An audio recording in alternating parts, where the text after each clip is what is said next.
Well, well, well. How long has it been since I made a video like this? This has been a long time in the making. Um, Damn, it feels nostalgic to be doing a video like this. You guys already read the title, you already know what's going on. Leave a like, subscribe. Oh my god. Nostalgia hitting me real hard, man. Jesus. All right, here we go. How to build. How to build Nemesis Meliodas. You already know that playlist hasn't been updated in what 3 years. So here we go. I do want to. I apologize if I make any errors in this video. I just came back to Grand Cross Plus. What time is it? Yeah, I do have a things to attend to, things to work on. So it's not going to be a super long video. I'm not trying to make it like 30 plus minutes. We'll see how long it goes. But anyway, let's go ahead and let's just jump right into it, guys. So how to build your Nemesis Meliodas. You just started out playing. You just came back to the game. How do I build Meliodas? What do I do? I don't know what I should be doing with him. Well, I'll tell you. So Nemesis Meliodas, right? The way he works. Let's start off with that. So he's only going to be at full power if you have a team full of demons and 7 deadly sins. That's the only way he's going to be at maximum power. Other than that, he's not working at his full potential. But when you do have that team, you're going to be increasing the allies' basic stats by 10%. So that's really good. And then you're increasing your own stats by 7% for each of those allies on there. So if you're on a field of 3 heroes and it's demons and 7 deadly sins, you're going to be at 21% for your own stats, and then you're still giving that 10% to 10% basic stats to applicable allies, right? However, if you're on a team of 4, you're going to be increasing your own stats by 28%. So in PvE content, or I guess, is it guild battle, or is it's something? It's another PvP mode. I can't think of the name for some reason. I think it's Guild Wars or some shit. I don't know. But if you're on a team of 4 people you can control, it's 28% that you're going to be getting. Anyway, so when all of the allies participating in battle are 7 deadly sins or demons, and you're not using assault mode, you're going to get Trillion Revenge at the start of battle and at the end of the ally's turn. So that's super important to remember, guys. Super important. Trillion Revenge, mainly in PvP, is going to be super important because that's the only way you're going to be able to get that counter. You have to have demons and or 7 deadly sins. You cannot have anything else other than that, which kind of sucks because that means you can't use that means you can't use like goddesses, you can't use unknowns. So your team building is kind of limited, unfortunately, but hopefully throughout the year they buff it. We'll see.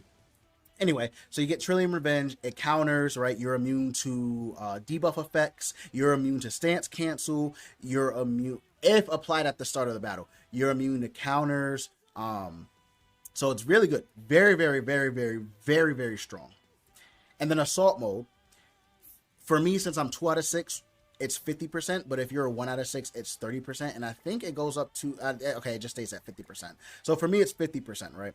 Damage dealt plus 70%. You do not take reflect or counter damage. That's very strong. You are immortal, and then you're getting that stat decrease immunity, and then you remove barrier buffs before you use an AoE. Very, very strong. And then for me, since I'm 2 out of 6, I can use it 2 times. However, if you get him 3 out of 6, you can do it 3 times. So you really want to hit this sweet spot of 3 out of 6 because you are, see, it's at 6 out of 6 and it's still at 3. You do want to hit this 3 times. That's like genuinely what you want to do. Okay, so I know that was a little quick. Unfortunately, again, like I said, I don't want to make this too long. So with that being said, what should I run on him? Well, it depends. If you care about PvP, you're going to want to run, obviously, something like an HP crit or an HP defense set. The reason why is because of CC. That's legit the only reason. CC. You want to be able to out CC. But with Nemesis Meliodas, it's kind of, I don't want to say it's kind of not important because it is.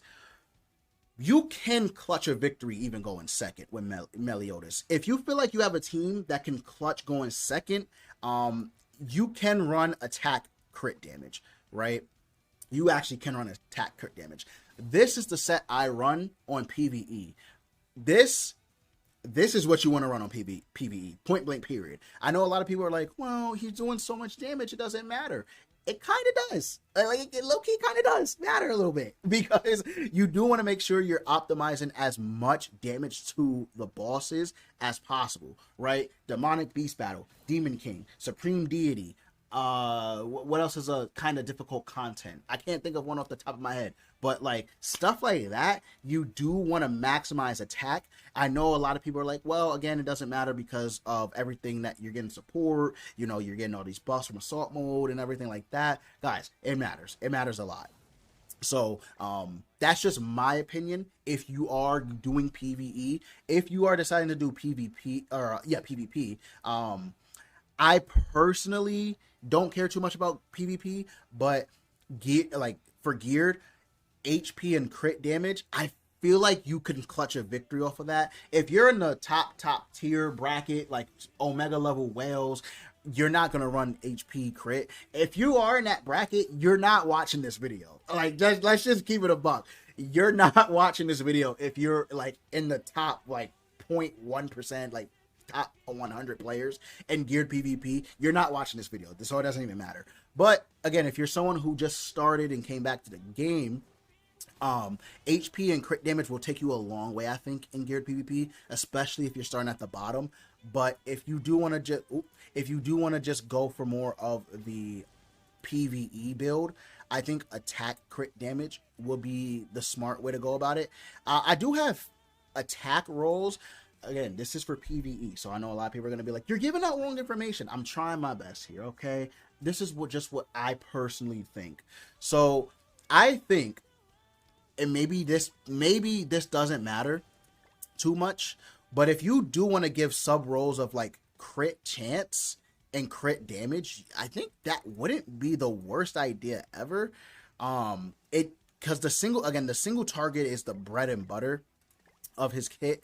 Besides the ult, when you get it 2 out of 6, and then obviously 3 out of 6, it gets better. But besides the ultimate, I do think the single target is basically the bread and butter of the card. So maybe going more crit damage for PvE on his substats here. Maybe going crit damage might be smart. I kind of want to test that out a little bit. I'm kind of like getting there, like maybe I should test it out a little bit. But maybe going crit damage on the sub rolls might be smart, because you will be able to maximize the crit damage, right? You're not gonna have as much attack, but I mean, if you're just getting crits off anyway, maybe that wouldn't be too bad. His crit chance is pretty high. Oh, 120. But then again, right, he is buffing his stats. I do have to remember that too. He is getting all of these as long as you have demons and 7 deadly sins, right? He is still getting 21 at bare minimum if you're running a full team of that. So 141 when he's in battle, plus whatever support he has on the team giving him stats too. Yeah, his crit damage will be crazy then, huh? Yeah, that is something I do want to actually try out. As far as for True Awakening, this doesn't really have anything to do with how to build him, I guess. In a sense it does, but it also doesn't. I have the Supreme Deity's protection on him. I don't know how much of a difference, like, the damage resistance makes in PvP. I truly, I do not know how much of a difference it makes. But to make him even more tankier, you can give him, what is it called? The Divine Protection now. It's not called like the Demon King's or whatever. So if you wanted to give him the Demon King's protection, you can. If you wanted to give him the Supreme Deity's protection, it's up to you, right? Supreme Deity is for damage. The Demon King's protection is for defense. Just think of it like that. That's the best way to think about it. So I have him with damage amplification. So the reason he's hitting a little bit harder is because of that. But as far as like building him actually goes, I think for PvE, this is the definite build. Attack crit damage. You can play around with the sub rolls however you want to. I don't know if the sub rolls for PvE matter too much, unless the boss is legitimately resistant to crits. That's the only way it's gonna matter. But if you're doing PvP, HP defense, I'm gonna say HP defense is the way to go. Excuse me, but if you're doing lower tiers of PvP, you probably can get away with HP crit. I think you might be able to, right? Because again, you just want to maximize that crit as much as possible. So again, 270%. So without the crit, you're at 250. I don't know how good of a baseline that is, but 270%, like the extra 20% is gonna help. It's gonna help. I think you'll definitely see it versus not seeing it. But again, geared, you want to go with HP crit or HP defense, and then for PvE, you definitely want to go with attack crit damage.